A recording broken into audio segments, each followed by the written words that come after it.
Greetings, friends. We welcome you to the Sacred Name Telecast, presented by the Assemblies of Yahweh of Bethel, Pennsylvania.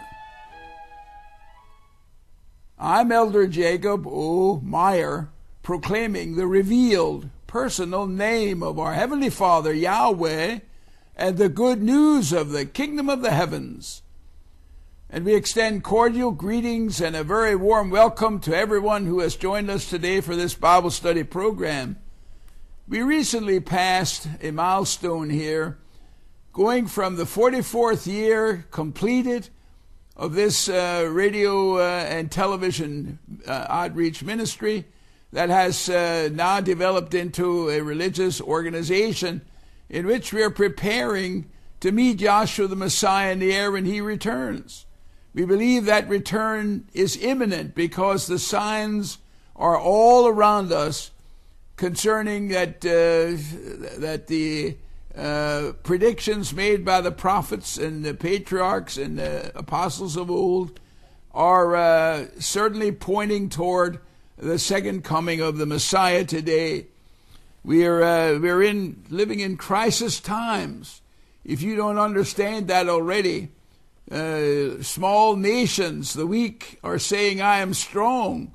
And small nations like North Korea and Iran are trying to join the nuclear club and expand the nuclear capability that they have. And they would like to destroy various other nations of the world and control that land area. But this may be very problematical.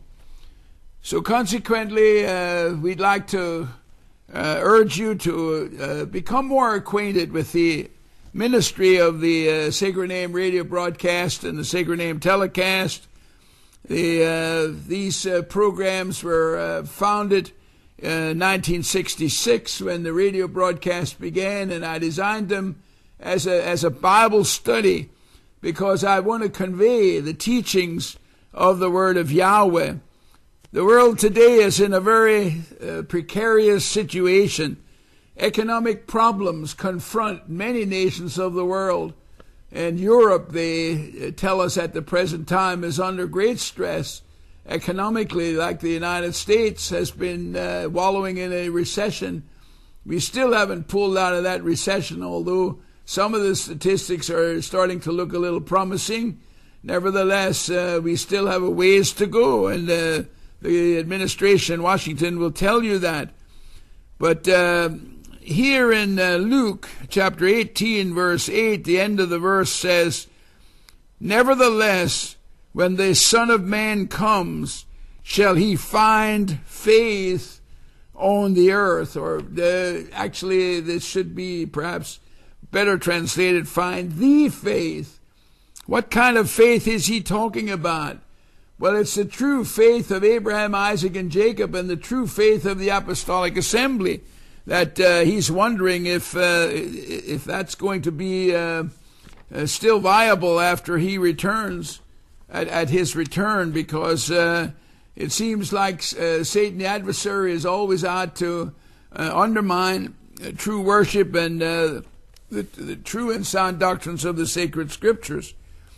If you turn also to Luke chapter 11, verse 52, it says, Woe to you lawyers, for you took away the key of knowledge.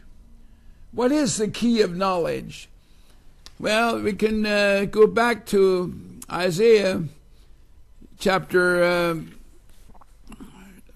22, where it says that the key of David is what this would be talking about. I will clothe him with your robe and strengthen him with your girdle, and I will commit your government into his hand. And this is, of course, Isaiah 22 and verse 21.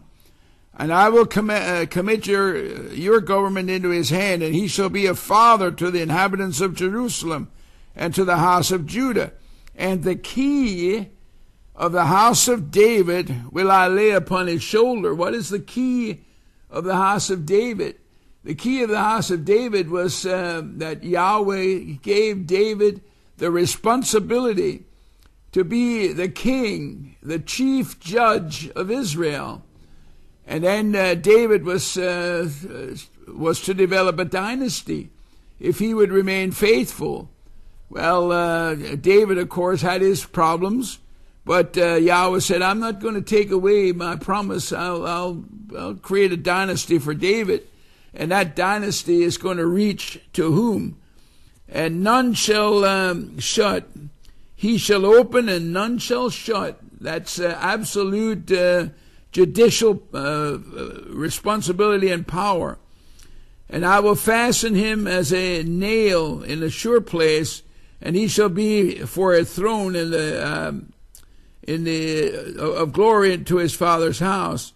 They shall hang upon him all the glory of his father's house, and the offspring, and the name, and every small vessel, from the cups even to the flagons. In that day, says the Yahweh of hosts, shall the nail that was fastened in a sure place give way, and it will be hewn down and fall, and the burden that was upon it shall be cut off, for Yahweh has spoken it. And so the key to the house of David, the key of David, is also to be found in the Philadelphia Assembly in Revelation chapter 3. And it tells us here that that it means Yahshua the Messiah and his rulership. These things says he that is holy, he that is true, he that has the key of David, he that opens and no one shall shut, and that shuts and none opens. I know your works. So the one that has the key of David is Yahshua the Messiah, our Savior and our Redeemer. And Yahshua the Messiah upbraids the lawyers, the ones who are students of the law. In Luke 11:52, you took away the key of knowledge. You entered not in yourselves, and them that were entering in you hindered. And so consequently, this is what has happened with so much of the traditional Bible teaching. It has interfered with the faith of the Messiah. And we, Yahweh's people, want to stick strictly with the true worship and with the one who has the key of David. And he is the one that is the chief judicial officer. He is the one that will judge. Isaiah, the 2nd chapter, tells us this, that Yahshua the Messiah will be judging. Isaiah chapter 2 and verse 3. Many people shall go and say, come and let us go up to the mountain of Yahweh, to the house of the Elohim of Jacob. And he will teach us of his ways, and we will walk in his paths. For out of Zion shall go forth the law and the word of Yahweh from Jerusalem. And he will judge.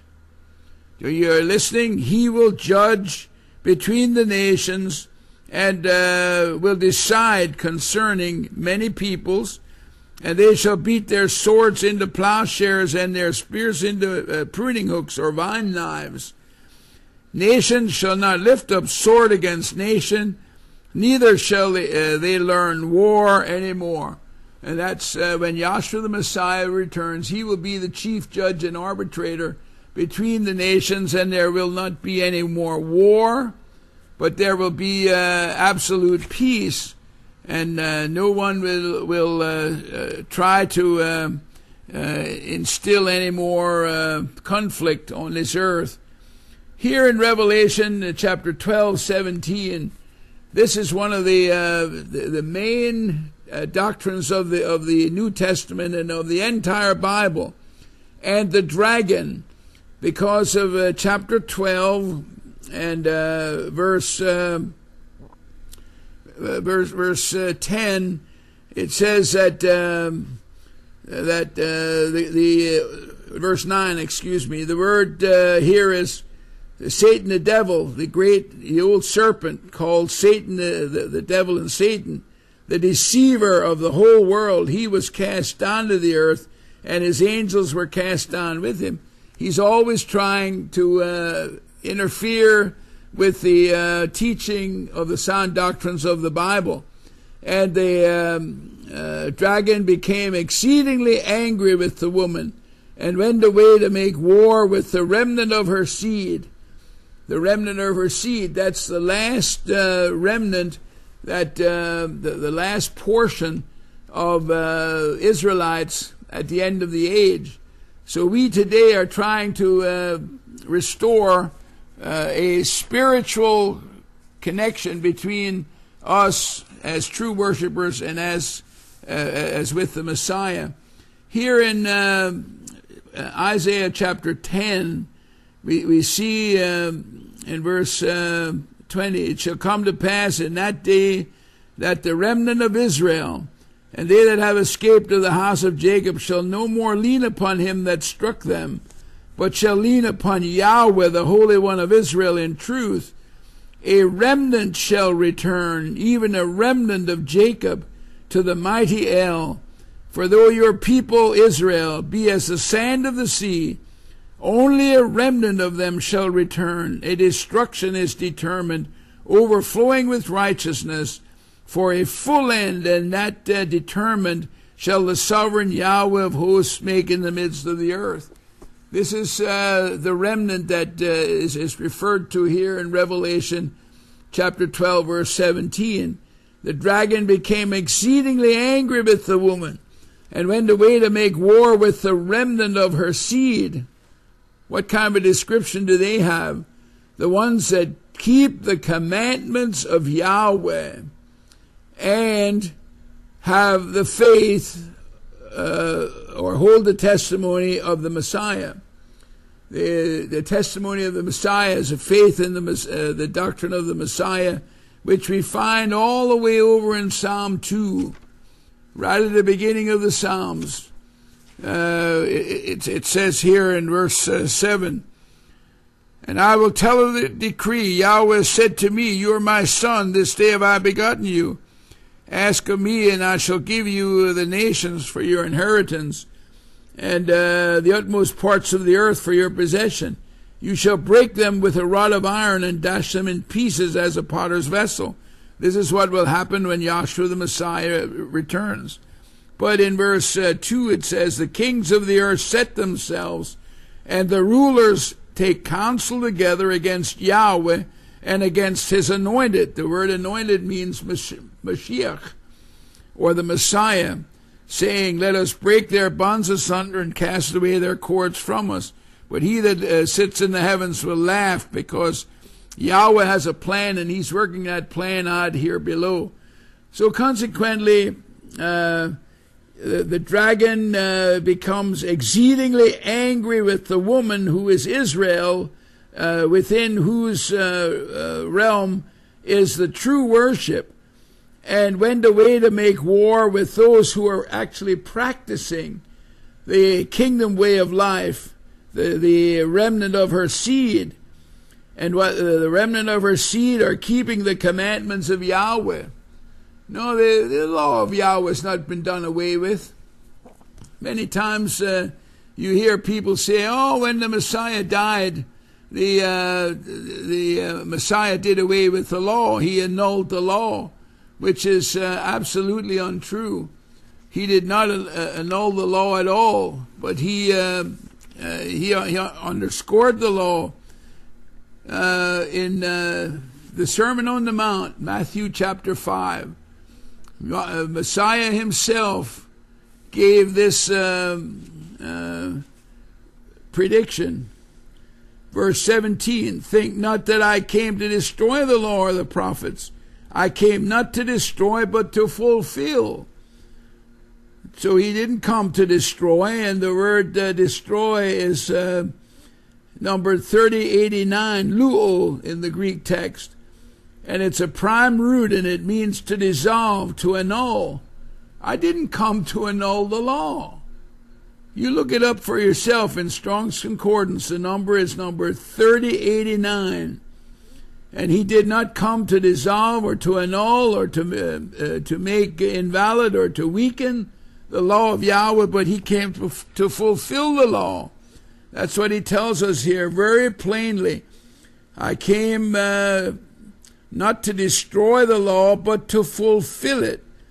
For truly I say to you, that heaven and earth shall pass away, till heaven and earth pass away, one yoth, the smallest letter of the Hebrew alphabet, or one tittle, that's like a monogram that's attached to some of the letters of the Hebrew text of the Torah, the Old Testament, shall in no wise pass away from the law till all things be accomplished. Whoever therefore shall break one of these least commandments, and shall teach men so, he shall be called least in the kingdom of heaven. And I don't want to be called least in the kingdom of heaven, and I'm not going to make a decision on which commandments are the least commandments. But I'm going to try and keep all the law of Yahweh and hold the testimony of Yahshua. Well, you might say that's Christianity. Christianity doesn't have the testimony of Yahshua because they have rejected Yahshua's message. How about Judaism? No, Judaism doesn't even believe in Yahshua the Messiah, Yahshua HaMashiach. They don't believe in him, but we do, of course. So consequently, who is it talking about? Those who are fulfilling the requirements of the sacred scriptures to become children of the Most High. Now, I hope that you brought some paper along, and I'd like to make a connection with you by sending you some of this literature. Here's a very beautiful calendar that we published this year. And here I am cutting the green heads of grain on in the Jezreel Valley. And the green ears are significant because they are telling us when the new year begins. Yahweh's new year will begin with the green ears of grain, and then the new moon crescent shining on the green ears of grain. Over here in the background, here you see the tell of Megiddo. Just over my shoulder there is the tell of Megiddo. And you might find this a very interesting photograph. Well, we have many beautiful photographs of Israel, and I know that you'd appreciate having this calendar, and we'll send it to you.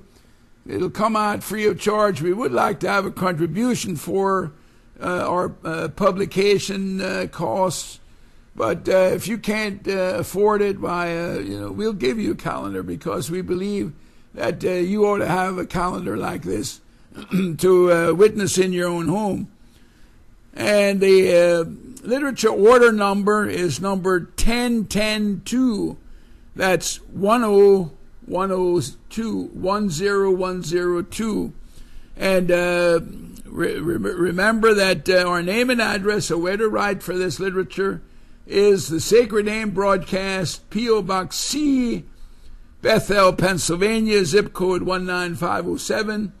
Or you can telephone our toll-free number, 1-800-523-3827. That's 1-800-523-3827. Now, for our foreign listeners, and this radio broadcast and telecast will be heard in many foreign countries, you can telephone our our regular office number. It's not toll-free, however. Ask your local telephone operator to give you the digits that will take you to the U.S. telephone exchange. And our number is 717 area code. And the telephone number is 933-4518. That's 933-4518. That's our main office number. Now, we are in a crisis time in the history of the world. And I'd like to emphasize that from Matthew chapter 24. Matthew chapter 24 as the prophecy of the Messiah. He's sitting on Olivet, on the Mount of Olives, and he's making this prophecy. His disciples ask him, or come to him, showing the buildings of the temple area. And he says there'll be a time coming soon when there will not be one stone upon another that shall not be thrown down. And then they come to him privately when he's sitting on the Mount of Olives looking out over the Temple Mount. And what a beautiful sight that is. Mrs. Meyer and I studied Holy Land geography and archaeology in Israel. And one of our assignments was to go to the top of Mount of Olives and look out over the Temple Mount. Well, we took a taxi to the top of the Mount of Olives, and then we started walking down. And suddenly there in front of us was the Golden Dome. And not only the Golden Dome, but also the lead dome of the Al-Aqsa Mosque. And then we were so excited. I said to my wife, I said, I almost have to pinch myself to make certain that I'm not dreaming this, because here it is right in front of us, the Eastern Gate. We were looking directly at the Eastern Gate as we're coming down the Mount of Olives. What a glorious sight it is. And then I remembered this passage, and I said to my wife, but those buildings are not the buildings of Solomon's temple. They are more recent buildings from the Turkish time period. So he says, or they say to him, when are all these things going to happen? And what will be the sign of your coming and the consummation of the age? So that the parousia, which is the sign of your parousia, not just presence, but the actual coming and the consummation of the age. And then Joshua answered and said to them, take heed that no one leads you astray. Many will come in my name, saying, I am the Messiah, and will deceive many. And that has happened since the Sacred Name Telecast has been on the air for the past 44 years. Many people have seized onto this doctrine because they have proven that it's a true doctrine. All you need to do is take this book, the Memorial Name Yahweh, to the library and go through this book in the library with all the reference material, 250 pages of study material, and you'll find that that this proves the things that I'm saying are true, because I'm not teaching falsehood or false doctrine. I'm teaching true and sound doctrines. And so there will be many coming saying that I am the Messiah, and will deceive many. How will they do that? With false doctrine, false teaching. You shall hear wars and rumors of wars. Are we doing that? Yes. Afghanistan, Pakistan, Somalia, pirates over in the Straits of Hormuz, and just on and on and on. And the Korean War was never settled. It was only brought to an armistice. And so consequently we have all these wars and rumors of wars. Don't be troubled by this. Nation shall rise against nation, and kingdom against kingdom, and you will hear of famines and earthquakes. What a fulfillment that was with the Haitian earthquake recently.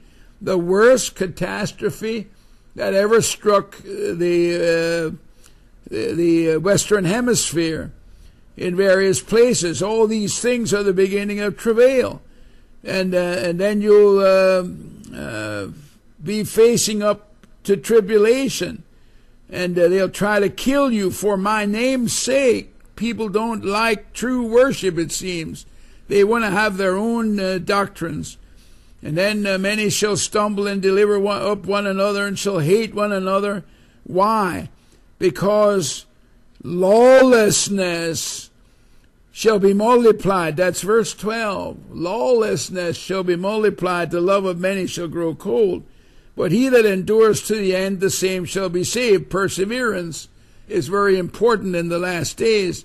And then a prophecy, these good tidings of the kingdom shall be preached in the whole world for a testimony to all the nations, and then the end shall come. Well, I'd like to remind you, write down this number, literature order number 10102, and we'll send you a copy of this beautiful calendar.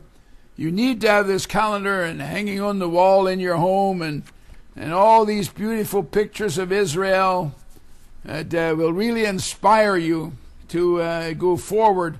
And here's the Hill of Moreh in the Jezreel Valley, for example. I know that you'd really find this to be very inspiring. And here's an article on how does the Bible define sin.